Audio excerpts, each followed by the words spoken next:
Salut à tous et bienvenue pour cette nouvelle vidéo où aujourd'hui je vais vous présenter une souris, la The J-Lab Cult 500. La The J-Lab Cult 500 c'est donc une souris gamer qui peut monter jusqu'à 7000 dpi. Je vous avais déjà présenté du matériel de chez The J-Lab, le clavier notamment qui avait fait plutôt pas mal de vues et le Core 400 à visionner sur le site, je vais vous mettre un petit lien dans la description. La Cult 500 c'est une des meilleures souris de chez The J-Lab. Alors par contre c'est une souris qui est vraiment pas chère du tout. On le voit ici, donc on a un petit côté qu'on peut déplier qui est magnétique et c'est parti, je vais tout de suite ouvrir la boîte et sortir cette souris de la boîte. On le remarque bien aux couleurs quand même, la couleur du plastique ça me fait penser à quelque chose, dites-moi si vous savez dans les commentaires. Après bon c'est juste une couleur de plastique, hein, voilà, c'est rien de bien grave. On a donc une petite notice plutôt sympa. L'avantage des notices de chez The J-Lab c'est qu'elles ne font pas 4 km, on n'a pas un parchemin entier, un grimoire de notices de fou comme on peut avoir l'habitude.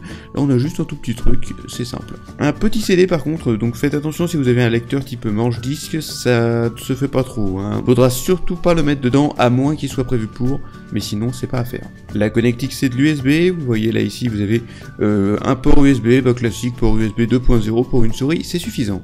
Le câble comme sur beaucoup d'autres accessoires est tressé, ça lui offre plus de solidité, on évite les câbles en caoutchouc qui cassent au bout de très peu de temps bien souvent, donc très bon point. Et la souris, eh bien la voici, cette The J-Lab Cult 500. Alors on voit quand même qu'elle est pas mal du tout, elle est plutôt jolie en plus. Avec armature métallique en aluminium, par contre elle ne dispose que de peu de boutons macro. Après elle est proposée pour une petite cinquantaine d'euros environ. Elle est rétroéclairée, il y a les trois petites lignes, la rétroéclairée, plus le logo The J-Lab, plus la molette rétroéclairée également. C'est toujours sympa, avec un clavier RGB également, hein, comme ça vous évite d'allumer la lumière pendant la nuit, c'est vraiment cool.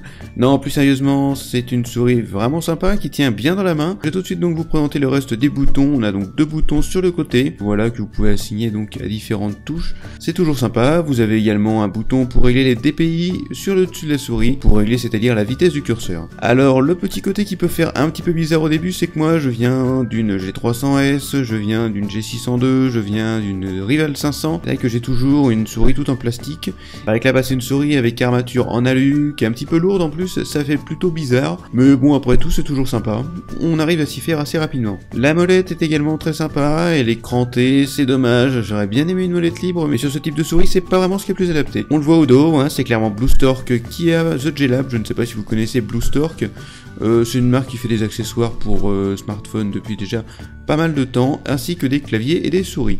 Voilà, vous le voyez ici, la souris est branchée, je n'ai rien fait concernant les drivers, hein, je n'ai pas encore changé les couleurs de rétroéclairage, c'est juste pour vous montrer comme ça, c'est du RGB de toute manière, donc vous pourrez choisir un petit peu n'importe quelle couleur. La souris, vous le voyez ici, elle est plutôt jolie quand même, les boutons sont un petit peu plus durs à cliquer, ce qui est pas toujours une mauvaise idée en fait, puisque au moins ça évite de faire des clics un petit peu dans le vide, ça évite de cliquer n'importe où pour n'importe quoi. Voilà donc une souris qui sera parfaite pour les mains plutôt petites, mais qui est quand même super agréable. Par contre, tout de suite, si vous avez des grandes mains, ça peut ne pas être super pratique. Après, essayez quand même, vous voyez si vous n'avez pas trop de mal, déjà sur une souris à peu près du même gabarit. Ça rend vraiment très bien avec le rétroéclairage, franchement, je trouve que c'est super sympa. Pour vraiment pas cher du tout, on a une souris qui est rétroéclairée RGB avec un bon capteur jusqu'à 7000 dpi, avec un bouton pour régler les dpi, avec deux petits boutons macro, avec un câble tressé, et en plus de ça, elle est vachement précise. Bah écoutez, je vois pas ce qu'il y a à demander de plus en fait, hein, voilà. Voilà, c'était tout pour cette vidéo sur la The J-Lab Cult 500, je vous mets un petit lien pour l'acheter comme d'habitude dans les commentaires, n'hésitez pas à me dire ce que vous en avez pensé. Allez, moi comme d'habitude, je vais vous dire de vous abonner, n'hésitez pas à laisser un petit j'aime si vous avez aimé la vidéo, me dire ce que vous en avez pensé dans les commentaires, et me dire aussi surtout ce que vous avez comme souris quand même. N'hésitez pas également à me suivre sur Facebook, à me suivre sur Twitter également, je vous mets les petits liens dans la description. Salut à tous et à la prochaine.